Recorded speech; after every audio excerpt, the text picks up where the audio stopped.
Hey guys, welcome to study with Sunil. देखिए दोस्तों, Rajasthan GK की अपन ने जो सीरीज शुरू कर रखी है उसको अपन कंटिन्यू करते हैं और आज का लेसन अपन शुरू करते हैं। पहला क्वेश्चन आपको दे रखा है, बूंदी के प्रसिद्ध साहित्यकार जिनका नाम है सूर्यमल मिश्रण, उन्होंने किस ग्रंथ की रचना की थी? चार ऑप्शन आपको दे रखे हैं। सूर्यमल मिश्रण ने इनमें से कौन से ग्रंथ की रचना की थी? गंध रूपक, वंश भास्कर, खुमान रासो या बुद्ध विलास? तो सूर्यमल मिश्रण की रचना का नाम कौन सा है इनमें से? देखिए, वंश भास्कर क्या होगा, इसका करेक्ट आंसर होगा ऑप्शन सेकंड। राजस्थान के किस जिले में आक्कल लकड़ी जीवाश्म पार्क स्थित है? आक्कल लकड़ी, लकड़ी की जगह आपको एग्जाम में अक्सर वुड देखने को मिलता है, तो वुड को ही लकड़ी बोलते हैं। आक्कल वुड जीवाश्म पार्क या फिर आक्कल लकड़ी जीवाश्म पार्क, एक ही बात है। श्रीगंगानगर, जैसलमेर, अलवर, चूरू? तो इसका आंसर तो आपको पता होना चाहिए। कई बार ये क्वेश्चन है वो राजस्थान ज्योग्राफी में काफ़ी ज़्यादा इंपॉर्टेंट है। आकलवुड जीवाश्म पार्क, करोड़ों साल पुराने यहाँ पर सभ्यता के अवशेष मिले हैं। देखिए, जैसलमेर के अंतर्गत ये है, तो ऑप्शन सेकंड क्या हो जाएगा, इसका आंसर हो जाएगा। विजय स्तंभ कौन से किले में स्थित है? विजय स्तंभ कौन से किले में स्थित है? जालोर दुर्ग, कुंभलगढ़ दुर्ग, मयूर ध्वजगढ़ या चित्तौड़गढ़ दुर्ग? देखिए, मयूर ध्वजगढ़ किसको बोलते हैं? मेहरानगढ़ को दुर्ग बोलते हैं। मेहरानगढ़ का जो दुर्ग है वो कहाँ पर आपका जोधपुर का जो दुर्ग है उसी को मेहरानगढ़ का दुर्ग बोलते हैं। इसकी आकृति मयूर के समान होने के कारण इसको मयूर ध्वजगढ़ के नाम से जाना जाता है, लेकिन ये इसका आंसर नहीं होगा। कुंभलगढ़ के दुर्ग में एक दुर्ग है जिसका नाम है कटारगढ़ दुर्ग। ठीक है, ये काफ़ी इंपॉर्टेंट है एग्जाम के दृष्टिकोण से। वो एक कहावत है ना कि सिर पर रखी पगड़ी नीचे गिर जाती है, इतना ऊंचाइयों पर इतनी बुलंदियों पर बना हुआ है, तो वो इसी कटारगढ़ के दुर्ग के बारे में कहा हुआ कथन है। जालोर दुर्ग तो ये भी नहीं होगा। चित्तौड़गढ़ दुर्ग क्या होगा, इसका करेक्ट आंसर होगा। विजय स्तंभ की बात करें तो ये चित्तौड़गढ़ दुर्ग में है। मालवा विजय, महाराणा कुंभा और मोहम्मद खिलजी के बीच में जो युद्ध हुआ था उसमें महाराणा कुंभा की विजय हुई थी, तो मालवा युद्ध की विजय के उपलक्ष्य में इस चित्तौड़गढ़ दुर्ग का निर्माण करवाया गया था। कब करवाया गया था? 1440 में ये शुरू हुआ था और 1448 के मध्य इस विजय स्तंभ का निर्माण करवाया गया था। ये कई चीज़ों का प्रतीक चिन्ह है, जैसे कि राजस्थान पुलिस का प्रतीक चिन्ह विजय स्तंभ है। माध्यमिक शिक्षा बोर्ड का प्रतीक चिन्ह कौन सा है? विजय स्तंभ है। इस विजय स्तंभ को भारतीय मूर्तिकला का विश्व कोश कहा जाता है, क्योंकि इस विजय स्तंभ में मूर्तियों को काफ़ी अच्छी तरीके से समावेश किया गया है। हिंदू देवी देवताओं का अजायब घर इसको कहा जाता है। इसको कीर्ति स्तंभ के नाम से भी जाना जाता है। इसी विजय स्तंभ को कीर्ति स्तंभ के नाम से भी जाना जाता है। जैन कीर्ति स्तंभ अलग है, कीर्ति स्तंभ विजय स्तंभ को ही कहते हैं। इसके वास्तुकार की बात आए तो मंडन इसका वास्तुकार था। और भी कई थे, मंडन है, जेता का पुत्र था नापा और पुंजा, ये इसके वास्तुकार थे। इसकी हाइट की बात करें तो 122 फीट ये ऊंचा है। इसकी चौड़ाई की बात करें तो 30 फीट ये चौड़ा है। टोटल 9 मंजिलें इसमें बनी हुई हैं और ये भगवान विष्णु को समर्पित है, इसलिए विजय स्तंभ भगवान विष्णु को, इसकी जो फर्स्ट मंजिल है उस पर भगवान विष्णु की मूर्ति है, इसलिए भगवान विष्णु को ही समर्पित ये बताया जाता है। तो चित्तौड़गढ़ दुर्ग के अंतर्गत ये स्थित है। ऑप्शन डी क्या होगा, इसका आंसर होगा। क्रांतिकारी रचना चेतावनी राज चुंगटिया, उसके रचयिता कौन है? चेतावनी राज चुंगटिया के रचनाकार कौन है? केसरी सिंह बारठ, कन्हैयालाल सेठिया, अर्जुन सिंह नैनसी? चेतावनी राज चुंगटिया, तो देखिए केसरी सिंह बारठ क्या होगा, इसका करेक्ट आंसर होगा। राजस्थान राज्य अभिलेखागार का मुख्यालय कहाँ पर स्थित है?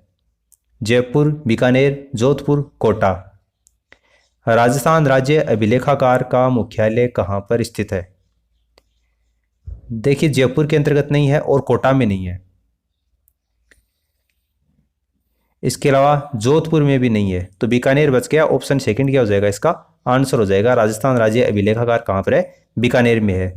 राजस्थान के एकीकरण का श्रेय किसको दिया जाता है? राजस्थान के एकीकरण का श्रेय किसको दिया जाता है? हीरालाल शास्त्री को, सरदार वल्लभ भाई पटेल को, पंडित जवाहरलाल नेहरू को या लॉर्ड माउंटबेटन को? तो देखिए, लॉर्ड माउंटबेटन नहीं होगा और हीरालाल शास्त्री भी नहीं होगा, इन दोनों में से आपको बताना है। राजस्थान के एकीकरण का श्रेय किसको दिया जाता है?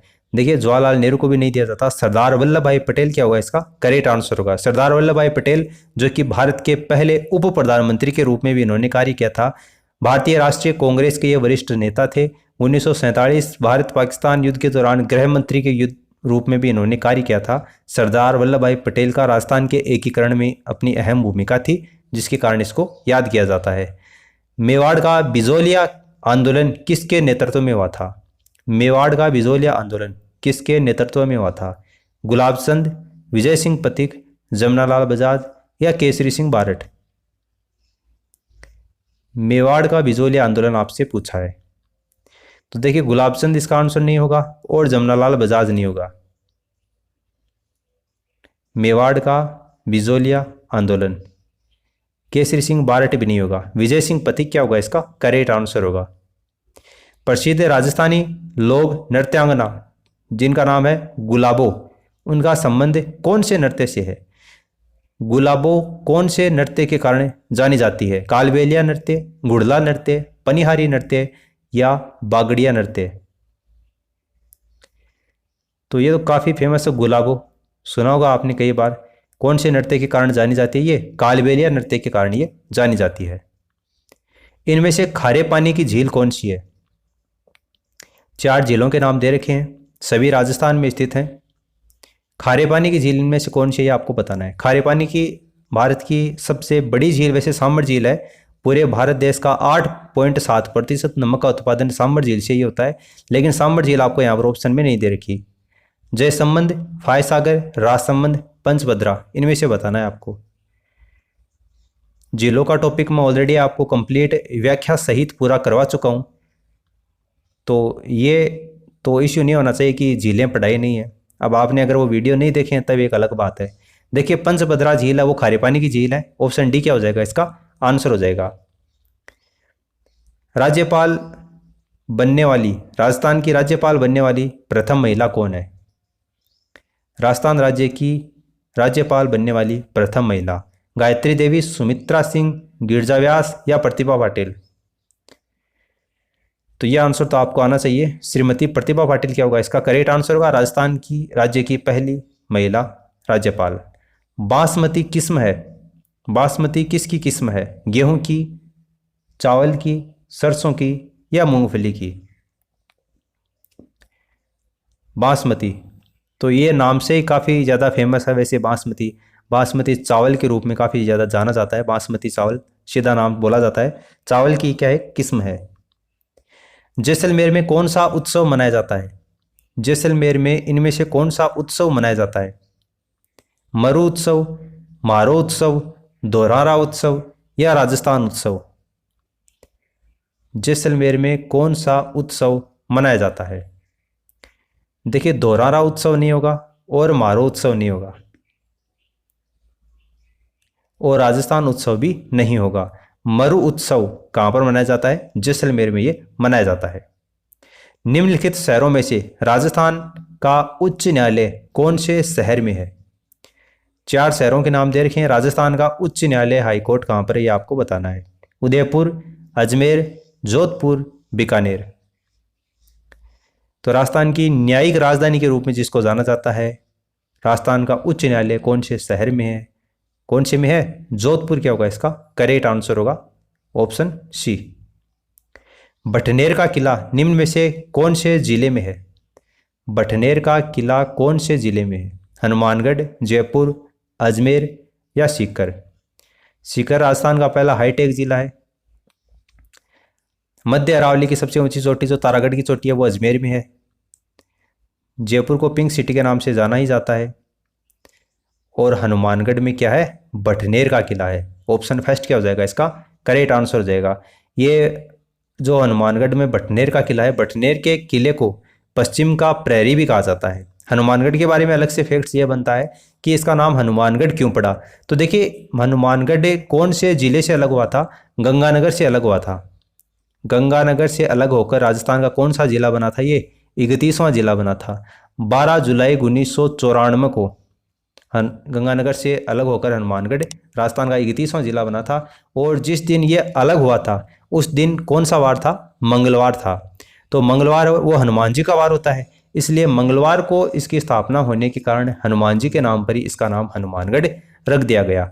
तो ये इसके पीछे कहानी है। हनुमानगढ़ बटनेर का किला इसका करेक्ट आंसर होगा। राजस्थान भाषा की कृति जिसका नाम है पाथल और पीथल, ये किसकी रचना है? पाथल और पीथल किसकी रचना है?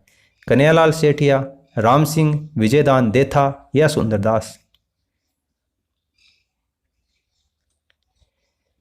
पाथल और पीथल किसकी रचना है? तो ये कन्हैयालाल सेठिया की रचना है। हल्दीघाटी के युद्ध के पश्चात में महाराणा प्रताप ने निम्नलिखित में से कौन से स्थान पर अपनी राजधानी स्थापित की थी? हल्दीघाटी युद्ध के बाद में महाराणा प्रताप ने कौन से स्थान पर अपनी राजधानी स्थापित की थी? दिवेर, खमनोर, चावंड या फिर गोगुंदा? तो उन्होंने कहां पर अपनी राजधानी स्थापित की थी? चावंड में की थी। ऑप्शन थर्ड इसका आंसर होगा। 1857 की क्रांति हुई थी राजस्थान में, तो क्रांति का शुरुआत कौन से स्थान से हुई थी? राजस्थान में उसमें 6 सैनिक छावनियां थी। नशीराबाद, नीमच, देवली, एरनपुरा, ब्यावर और खेरवाड़ा। कौन से स्थान से 1857 की क्रांति का आरंभ हुआ था? एरनपुरा कहाँ पर थी? पाली में थी। नशीराबाद अजमेर में थी और डूंगरपुर में कोई सैनिक छावनी नहीं थी और उदयपुर के अंतर्गत खेरवाड़ा थी। तो खेरवाड़ा और ब्यावर इन्होंने तो क्रांति में भाग ही नहीं लिया था, इसलिए उदयपुर तो आंसर नहीं होगा। एरनपुरा, पाली तो इसमें भी नहीं हुआ था। शुभारंभ कहाँ पर हुआ था? नशीराबाद अजमेर में हुआ था 28 मई 1857 से। ठीक है, नशीराबाद इसका आंसर होगा। निम्न में से किसे निमाड़ का कबीर कहते हैं? निमाड़ का कबीर किसको कहा जाता है? संत अफजल को, संत रामदेव को, संत धन्नाजी को या संत पीपाजी को? निमाड़ का कबीर किसको कहते हैं? तो इसका आंसर होगा संत अफजल को कहा जाता है। Option first. राजस्थान में सास बहू का मंदिर कहां पर स्थित है? राजस्थान में सास बहू का मंदिर चौहटन, गोगुंदा, नागदा या बीनमाल? राजस्थान में सास बहू का मंदिर कहां पर है? तो देखिए, बीनमाल इसका आंसर नहीं होगा, चौहटन भी नहीं होगा, गोगुंदा और नागदा में से आपको बताना है। सास बहू का मंदिर काफ़ी फेमस मंदिर है, कई बार एग्जाम में पूछा जाता है। गोगुंदा भी नहीं होगा, नागदा क्या होगा इस क्वेश्चन का करेक्ट आंसर होगा। वाल्लर नृत्य किस जनजाति का प्रमुख नृत्य है? वाल्लर नृत्य कौन सी जनजाति का एक प्रमुख नृत्य है? मीणा, कंजर, गरासिया या डामोर? तो डामोर भी नहीं होगा और कंजर भी नहीं होगा। वाल्लर नृत्य कौन सी जनजाति का प्रमुख नृत्य है? मीणा का भी नहीं है। गरासिया जनजाति का एक प्रमुख नृत्य है वाल्लर नृत्य। तो उम्मीद है आपको इस वीडियो से काफ़ी कुछ जानने को मिला होगा। वीडियो अच्छा लगा तो इसे लाइक करके मोटिवेट करें, अपने दोस्तों के साथ में इस वीडियो को शेयर कर दें ताकि उनको भी अपनी स्टडी में बेनिफिट मिल सके। And for the time being this is the complete analysis of the video and thanks for listening as always. God bless you all.